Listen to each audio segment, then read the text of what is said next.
Hello students, आज हम कुछ एमसीक्यूज और कुछ डिस्क्रिप्टिव क्वेश्चंस लेके आए हैं जो प्रीवियस ईयर्स में से आए हैं। पहला एमसीक्यू देखिए, इसमें उन्होंने पूछा which of the following haloalkane reacts with potassium hydroxide aqueous most readily by SN1 reaction. देखो SN1 रिएक्शन कैसे प्रोसीड करेगी, जो एल्काइल हैलाइड ज्यादा स्टेबल कार्बोकेटाइन बनाएगा। और स्टेबिलिटी ऑर्डर जो है कार्बोकेटाइंस का SN1 के लिए, अगर हम SN1 के लिए देखें, स्टेबिलिटी ऑर्डर है 3 degree carbocation, 2 degree and 1 degree carbocation. अगर इन चारों ऑप्शंस में से देखें और इनको हम ड्रॉ करके देखें, देखिए अगर हम पहला देखें 2 क्लोरोब्यूटेन, 2 क्लोरोब्यूटेन 1 2 3 और 4, सेकंड नंबर पे क्लोरो। तो इसको अगर रिमूव करके देखेंगे, अगर हम इसकी प्रॉपर बॉन्डिंग करें, ये देखिए, तो ये आएगा हमारे पास हाइड्रोजन। इसे रिमूव किया तो ये बन गया 2 डिग्री कार्बोकेटाइन। ये 2 डिग्री कार्बोकेटाइन कैसे 2 डिग्री है, देखो यहां पे पॉजिटिव के साथ 2 कार्बन्स लगे हैं, तो ये 2 डिग्री कार्बोकेटाइन। अब 1 ब्रोमो ब्यूटेन, अगर 1 ब्रोमोब्यूटेन देखेंगे तो अगर हम इनको कार्बन की वैलेंसीज को जो है वो सेटिस्फाई करके देखेंगे, तो देखो इधर इसे Br को रिमूव करें और ये आ गया पॉजिटिव, ये आ गया 1 डिग्री कार्बोकेटाइन। थर्ड है सी ऑप्शन, सी ऑप्शन में क्या है 2 ब्रोमो 2 मिथाइल प्रोपेन, 1 2 3।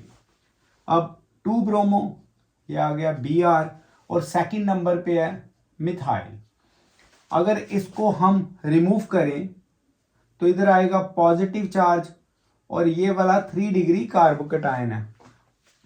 यहां तक तो हमारे पास ये वाला आंसर नजर आ रहा है। अभी देखते हैं डी ऑप्शन को। डी ऑप्शन में जो हमें दिया 2 डायमिथाइल क्लोरोप्रोपेन, 1 2 3, 2 यानी दूसरे नंबर पे मिथाइल है और फिर मिथाइल लगा हुआ है, 2 डायमिथाइल 1 क्लोरो।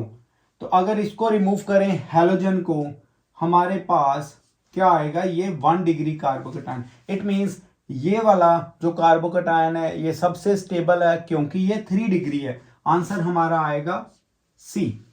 पहला जो आंसर है इसमें सी आ गया। अब देखिए दूसरा क्वेश्चन कौन सा है, रिएक्शन अल्कोहल रिएक्ट कर रहा है सोडियम मेटल के साथ और सोडियम एल्कोक्साइड बन रहा है with the release of hydrogen, ये नेसेंट हाइड्रोजन जा रही है। जस्ट दैट एल्कोहल्स आर, अब हमने अल्कोहल की नेचर देखनी है। आपने एक बात समझनी, जब कभी भी सोडियम जो है वो अल्कोहल के साथ रिएक्ट करेगा तो अल्कोहल जो है वो हमेशा H पॉजिटिव रिलीज करेगा बट वीक एक्सटेंट के साथ।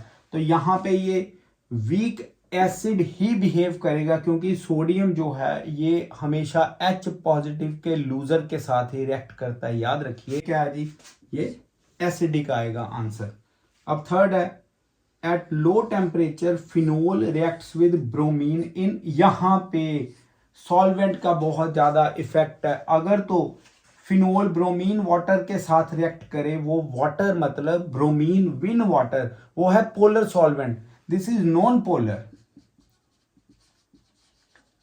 CS2 carbon disulphide is non polar. जब कभी फिनोल नॉन पोलर के साथ रिएक्ट करता है, हम इधर इसको ड्रॉ करके देखेंगे इस रिएक्शन को, ये देखिए इस रिएक्शन को हम लिख के देखेंगे। देखिए यहां पे ये है फिनोल, मैं आपको इसकी दोनों ही रिएक्शंस करवाता हूं। देखो फिनोल जो है ये हमेशा ऑर्थो और पैरा डायरेक्टिंग है टुवर्ड्स इलेक्ट्रोफाइल, ये इलेक्ट्रोफाइल के ऑर्थो एंड पैरा डायरेक्टिंग है। बट कैसे, कई बार है कि ये सभी पोजीशन ऑक्यूपाई हो जाती है इलेक्ट्रोफाइल से, कभी सिर्फ ऑर्थो और पैरा। अब हम केस देखेंगे, अगर तो यहाँ पे ब्रोमीन डाली है और इधर भी ब्रोमीन डाली है बट साथ में है वाटर और इधर है नॉन पोलर। बड़ा इंपॉर्टेंट है, बोर्ड के क्वेश्चंस इनमें से काफी आते हैं। देखिए जब तो वाटर होगा तो ये हमेशा तीनों, ये जो एक्चुअल में कहने को तो 2 ही पोजीशंस रहती हैं ऑर्थो एंड पैरा, बट यहाँ पे क्या 3 जगह पे ये अटैक करेगा। ये देखो Br पॉजिटिव।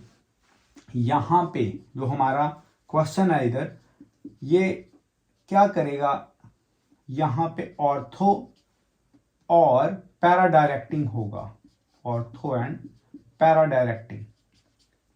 याद रखना है आपने, नॉन पोलर जो है ये ऑर्थो एंड पैरा डायरेक्टिंग रहेगा, इसलिए क्या आ जाएगा यहाँ पे आंसर हमारे पास ऑर्थो पैरा ब्रोमोफिनोल।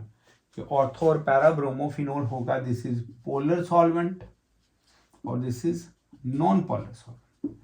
अब हम बात करेंगे फोर्थ क्वेश्चन की। ये आप देख लीजिए एक बार, हमारे पास सी ऑप्शन है जो क्योंकि नॉन पोलर सॉल्वेंट के साथ। फोर्थ क्वेश्चन देखिए, फोर्थ क्वेश्चन उन्होंने बोला है when alkyl iodide is treated with large access of ammonia. जब कभी भी अमोनिया के साथ लार्ज एक्सेस इसका जो पोर्शन होगा और एल्काइल आयोडाइड से रिएक्ट करेगा तो कौन सा प्रोडक्ट होगा, ये आपने हमेशा ही याद रखना है क्योंकि इसमें आंसर आना है प्राइमरी अमीन।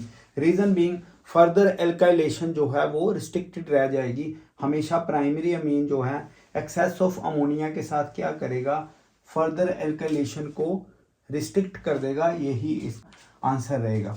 अब है जी एक अमाइन है जो कि एक्स उन्होंने माना है, reacts with Hinsberg's reagent and the product obtained is soluble in alkali. आपको पता है एक ही अमीन है जो एल्कली में सॉल्युबल होगा हिंसबर्ग रीजन के साथ। हिंसबर्ग रीजन कौन सा है हमारे पास, ये वाला बेंजीन सल्फोनाइल, ये है जी हिंसबर्ग रीजन। हिंसबर्ग रीजन में हमेशा ही 1 डिग्री अमीन है। 1 डिग्री अमीन क्या देगा हमें, 1 डिग्री अमीन HCl के साथ बाद में जब इसको एल्कली में डालते हैं तो ये सॉल्युबल प्रोडक्ट देगा। तो इस तरह से इसका आंसर क्या आएगा, 1 डिग्री अमीन। अब 6th क्वेश्चन है, इसमें उन्होंने alpha helix structure refers to. Alpha helix structure, हमेशा अल्फा हेलिक्स स्ट्रक्चर जो प्रोटीन का होगा वो है जी 2 degree structure of proteins. 2 degree structure को अल्फा हेलिक्स स्ट्रक्चर भी बोलेंगे। एक चीज मैं आपको और ऐड कर दूं, देखिए एक हमने टर्म पढ़नी है डीनेचुरेशन, डीनेचुरेशन ऑफ प्रोटीन्स।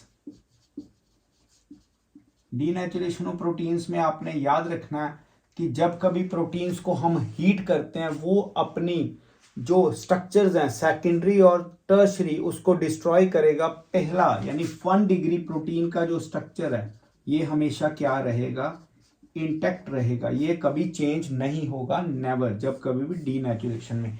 तो दूसरा अल्फा हेलिक्स और बीटा प्लेटेड होता है वो डिस्ट्रॉय हो जाएंगे। तो आपने याद रखना है 1 डिग्री जो है वो इंटैक्ट रहता है, बट जो 2 डिग्री वो अल्फा हेलिक्स। अगली जो हमारे पास रिएक्शंस है वो देखिए, इसमें उन्होंने बोला है right the structure of the product of the following reaction. इनमें ये दिया हुआ है एनिसोल, एनिसोल दिया है और दिस इज फिनोल और ये ग्रिगनर्स रीजन। अब पहले रिएक्शंस देखते हैं। एनिसोल जब कभी भी हाइड्रोजन आयोडाइड से रिएक्ट होगी तो किस तरह से हमारे पास प्रोडक्ट आएगा, देखिए अगर कभी भी एनिसोल, ये देखो दिस एनिसोल एक्चुअल में है क्या, ये एक अनसिमेट्रिकल ईथर है। अनसिमेट्रिकल ईथर जब कभी भी हाइड्रोजन आयोडाइड से रिएक्ट होगा तो आपने इसको क्लीवेज करना है स्मॉलर साइड से। ये देखिए स्मॉलर साइड है, इधर ये आएगा, जिधर ऑक्सीजन गई ये नेगेटिव, ये आ गया पॉजिटिव। अब हाइड्रोजन पॉजिटिव और ये नेगेटिव, क्या होगा, पॉजिटिव जाएगा नेगेटिव की तरफ, नेगेटिव जाएगा पॉजिटिव की तरफ। तो आंसर क्या आया, जो आंसर आया this is phenol plus methyl iodide. अब इनमें मेजर प्रोडक्ट क्या होगा, देखिए क्लीवेज तो 2 तरह की, अगर हम इधर से भी करेंगे, इन केस अगर हम इधर से क्लीवेज करते हैं तो फिनाइल आयोडाइड आएगा, बट आपने वो मेजर पोर्शन आपने लेना है जहां पे जो हैलोजन वो स्मॉलर चेन के साथ लगा हो। इट मींस ये वापस आंसर आएगा मिथाइल आयोडाइड और साथ में क्या है, दिस इज फिनोल। अब नेक्स्ट जो रिएक्शन है, फिनोल की नाइट्रेशन की है, अगर तो HNO3 अकेला है या सल्फ्यूरिक एसिड साथ में, तब भी ये क्या बनाएंगे, ये बनाएंगे nitronium ion, this is nitronium ion.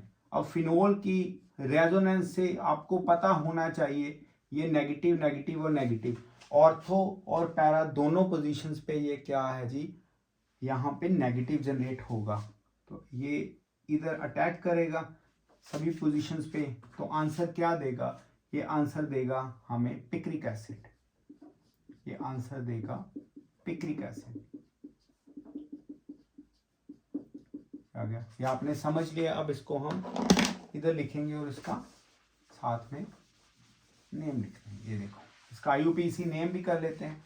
Product कौन सा, प्रोडक्ट इज, इसका कॉमन नेम है पिक्रिक एसिड। 1 2 3 4 5 और 6, it is 2,4,6 trinitrophenol, common name is picric acid. अब थर्ड कौन सा, थर्ड में ग्रिगनर्स रीजन फॉर्मेल्डिहाइड से रिएक्ट कर रहे हैं। मैं आपको कंप्लीट रिएक्शन पहले इसकी बता दूं। देखिए, कभी भी जो ये एल्डिहाइड रिएक्ट करेगा ग्रिगनर्स रीजन के साथ, ये ग्रिगनर्स रीजन नेगेटिव आएगा इस साइड, पॉजिटिव ये। ग्रिगनर्स रीजन में अल्काइल पार्ट नेगेटिव होगा और मैग्नीशियम और हैलोजन वाला पॉजिटिव, इधर ये नेगेटिव और ये पॉजिटिव। अब अटैक कैसे करेंगे वो हम आपको बताएंगे। नेगेटिव जाएगा पॉजिटिव की तरफ और पॉजिटिव जाएगा नेगेटिव की तरफ। क्या बनेगा इधर, ये बन जाएगा ऑक्सीजन के साथ MgBr, हाइड्रोजन तो एज इट इज ही है, साथ में लग गया ये साइक्लोहेक्साइल। अब क्या डाला हुआ है, वाटर डाला है। इसमें जब वाटर ऐड करेंगे तो HOH इस तरह से ब्रेक डाउन करके ये निकलेगा। अब प्रोडक्ट क्या आएगा, जो प्रोडक्ट आएगा वो है जी HC, यहाँ पे OH H और ये इसका अगर हम IUPAC नेम लिखेंगे तो क्या आएगा, 1 साइक्लोहेक्साइल मीथेनॉल, 1 साइक्लोहेक्साइल मीथेनॉल। तो ये वाली प्रीवियस ईयर्स की क्वेश्चंस है जो हमने आपको इधर करवाने शुरू किए हुए हैं। नेक्स्ट है ग्लूकोज की रिएक्शंस। ग्लूकोज C6H12O6, इसका ये मॉलिक्यूलर फार्मूला है और इसका 180 ग्राम पर मोल मॉलिक्यूलर मास है। अब इसकी रिएक्शन जो बहुत इंपॉर्टेंट है, बोर्ड में कौन कौन से रीजन्स के साथ, ये हाइड्रोजन साइनाइड के साथ आएगी। देखिए, ग्लूकोज जब इसके साथ रिएक्ट करेगा तो यहाँ पे ये ग्रुप्स ऐड होंगे और क्या बनेगा, साइनोहाइड्रिन बन जाएगा। इसी तरह से ब्रोमीन वाटर के साथ जब रिएक्ट करेगा, ये ग्लूकोज है, इसमें ये बनेगा ग्लूकोनिक एसिड। बड़े इंपॉर्टेंट रिएक्शन है आपके एग्जाम के लिए, एग्जाम के पॉइंट ऑफ व्यू से बहुत ही इंपॉर्टेंट रिएक्शन है। अब ये एसिटिक एनहाइड्राइड, ये एसिटिक एनहाइड्राइड के साथ जब ग्लूकोज रिएक्ट करेगा तो किस तरह से करेगा, ये बनेगा ग्लूकोज पेंटा एसीटेट और साथ में 5 मोल्स निकलेंगे एसिटिक एसिड के। This is acetic acid. अब फोर्थ रिएक्शन है HNO3, ये कंसंट्रेटेड फॉर्म में जब कभी भी नाइट्रिक एसिड रिएक्ट करवाएंगे हम ग्लूकोज के साथ, दिस इज ग्लूकोज, तो ये ऑक्सीडेशन करेगा। ऑक्सीडेशन के साथ ये देखिए यहाँ पे इसकी ऑक्सीडेशन हो गई, ये भी ऑक्सीडेशन, ये कार्बोक्सिलिक एसिड के ग्रुप्स लगे हैं, तो आंसर आएगा सैकरिक एसिड। आपने लिस्ट बना लेनी है ये सभी की।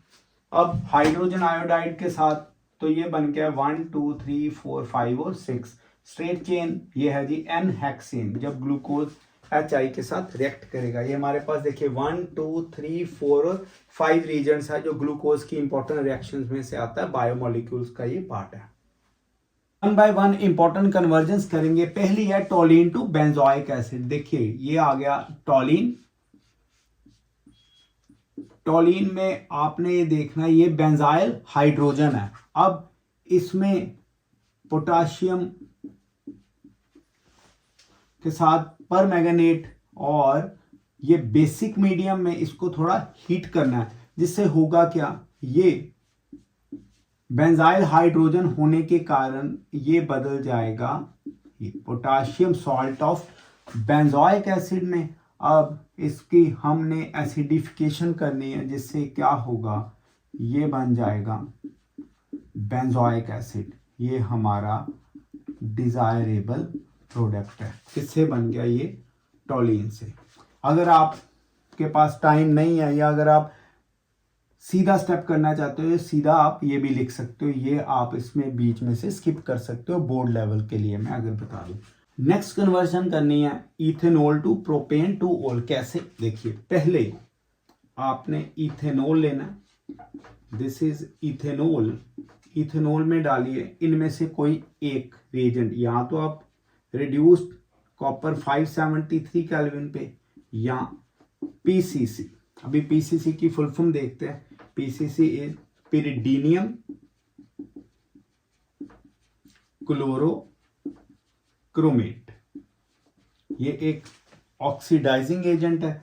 अब इसका फॉर्मूला देखेंगे, C6H5NH, ये इसमें पॉजिटिव और ये नेगेटिव। इस तरह से ये पिरिडीनियम क्लोरोक्रोमेट का फॉर्मूला। इसकी ऑक्सीडेशन करनी है, अल्फा हाइड्रोजन यहां से जाएगा, हाइड्रोक्सल से हाइड्रोजन इधर से जाएगा, ये बन जाएगा एल्डिहाइड। अब एल्डिहाइड में डालना है Grignard's reagent in the presence of dry ether. Mechanism देखेंगे, देखिए इसमें क्या होगा, ये